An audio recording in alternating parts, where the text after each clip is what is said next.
இந்த யகாந்தி உமாமகேஸ்வர் கோவிலும் ஆந்திர மாநிலத்தில் இருக்க கர்னூல் மாவட்டத்தில் தாங்க இருக்குது.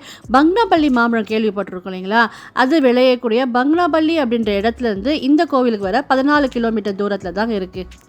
இந்த கோவிலை பற்றி இன்னொரு விஷயம் சொல்கிறாங்கங்க. அதாவது ஒரு காலத்தில் இங்கே முனிவர்கள் தவம் செய்துட்டு இருந்த போது காகங்கள் கத்தி டிஸ்டர்ப் பண்ணுச்சான். அப்போ ஒரு முனிவர் காகங்கள் இங்கே வரக்கூடாது அப்படின்னு சபிச்சிட்டாராம். அதனால் காகங்கள் வருவதில்லை அப்படின்னு சொல்கிறாங்கங்க.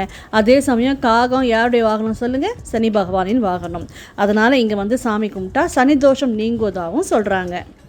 கோபுரம் தாண்டி கோயிலுக்குள்ளே நுழைஞ்சதும் க்யூ ஸ்டார்ட் ஆகிடுச்சிங்க. நிறைய மக்கள் இருந்தாங்க. நாங்கள் இன்றைக்கி அவ்வளோ கூட்டம் இருக்காதுன்னு நினச்சி தான் வந்தோங்க. ஆனால் சண்டே அப்படின்றதுனால ஓரளவு கூட்டம் இருந்ததுங்க. நாங்களும் அப்படியே ஜாயின் பண்ணிக்கிட்டோம். அப்படியே வந்துட்டுருக்க வழியில் நமக்கு கொடிமரம் பள்ளிப்பீடெல்லாம் இருக்குது பாருங்கள். அப்படியே கொடிமர தரிசனம் பண்ணிக்கோங்க. இன்னொரு அதிசயம் என்னன்னு கேட்டிங்கன்னா, எல்லா சிவன் கோயிலையும் சிவன் மற்றும் பார்வதி தேவி தனித்தனி சன்னதியில் இருப்பாங்க இல்லைங்களா. ஆனால் இந்த கோவிலில் மட்டும் ஒரே லிங்கத்தில் சிவன் மற்றும் பார்வதி சேர்ந்தே தரிசனம் தராங்கங்க. நீங்கள் அவசியம் பார்க்கணும். பார்க்குறதுக்கு அவ்வளோ அழகாக இருக்குங்க. அது மாதிரி நீங்கள் எந்த கோயிலன்னா பார்த்துருக்கீங்களான்னு எனக்கு கமெண்ட்டில் சொல்லுங்கள்.